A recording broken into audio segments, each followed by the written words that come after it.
لا إله إلا الله محمد رسول الله عليه صلاة الله وآله والأحبة لا إله. Assalamualaikum warahmatullahi wabarakatuh.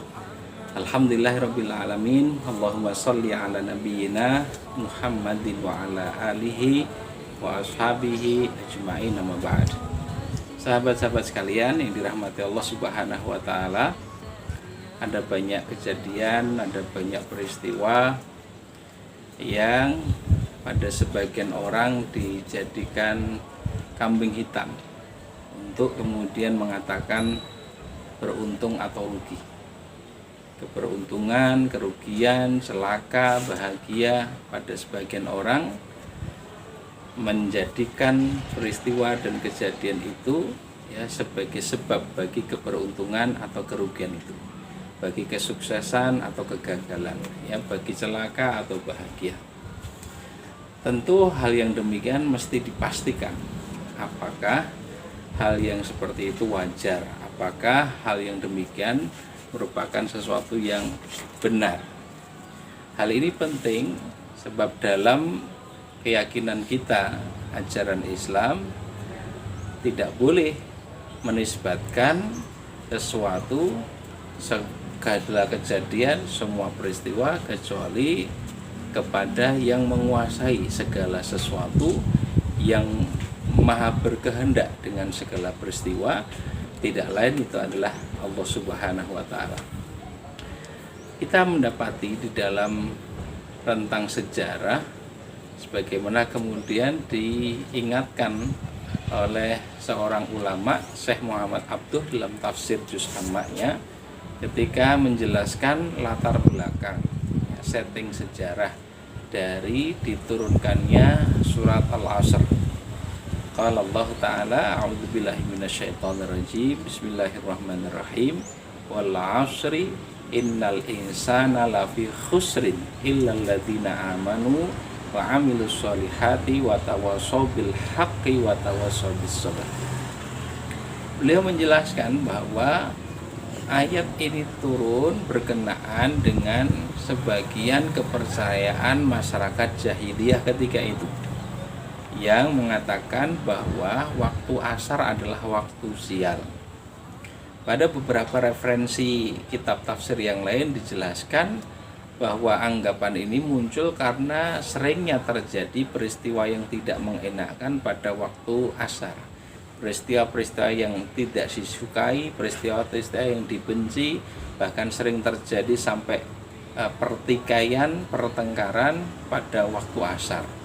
Lalu kemudian dinisbatkan kejelekan, keburukan, kesialan itu dengan waktu asar, ya, sehingga wal asri ini dalam makna khusus bisa diartikan sebagai sumpah Allah demi waktu asar, wal asri demi waktu asar. Walaupun secara umum juga benar dimaknai sebagai demi waktu secara umum, ya, sebagaimana kita familiar dengan peristilahan demi waktu atau demi masa, ya.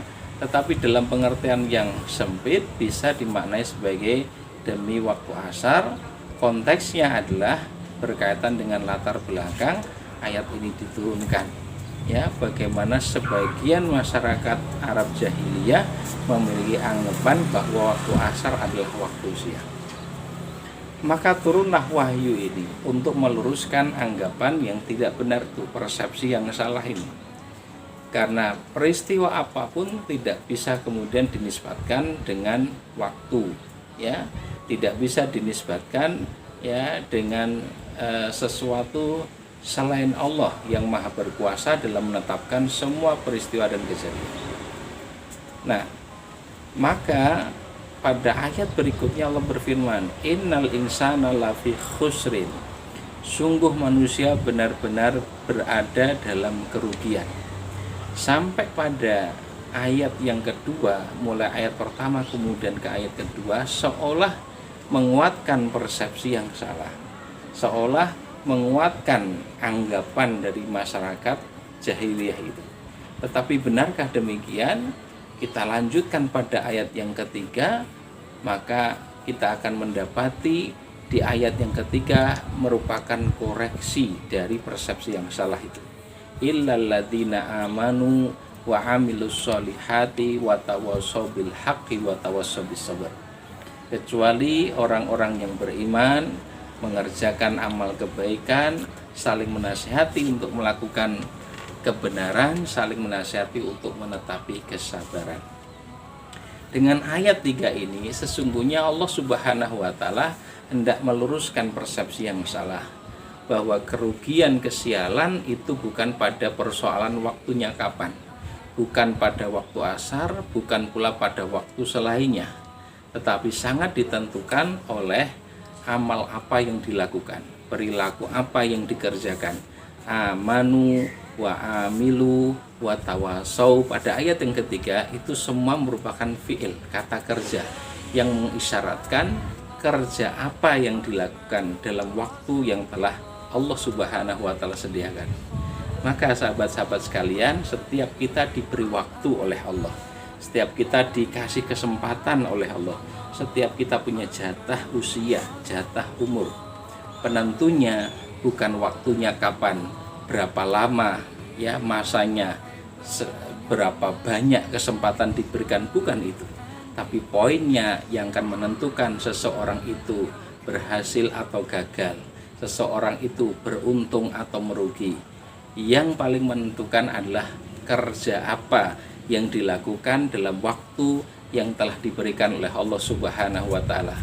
Karena itu Allah Subhanahu wa taala menyatakan misalnya di ayat yang ke-105 surat At-Taubah, wa qul i'malu fasayarallahu amalakum wa rasuluhu wal mu'minun wa saturadduna ila alimil ghaibi wasyahadah fayunabbiukum bima kuntum ta'malun. Dan katakan hai Muhammad kepada umatmu, bekerjalah kalian, maka Allah, Rasulnya dan orang-orang mukmin akan melihat kerja yang kalian lakukan.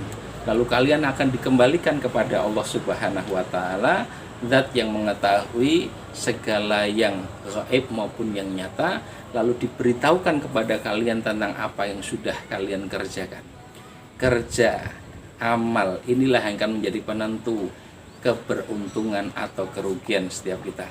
Dan Allah menegaskan bahwa kesempatan yang diberikan sejak Allah Subhanahu wa taala menghidupkan kita di dunia ini, tepatnya saat akil balik telah sampai kepada kita, sampai datangnya kematian, adalah kesempatan untuk melakukan amal terbaik yang kita bisa upayakan. Alladzi khalaqal mauta wal hayata liyabluwakum ayyukum ahsanu amala.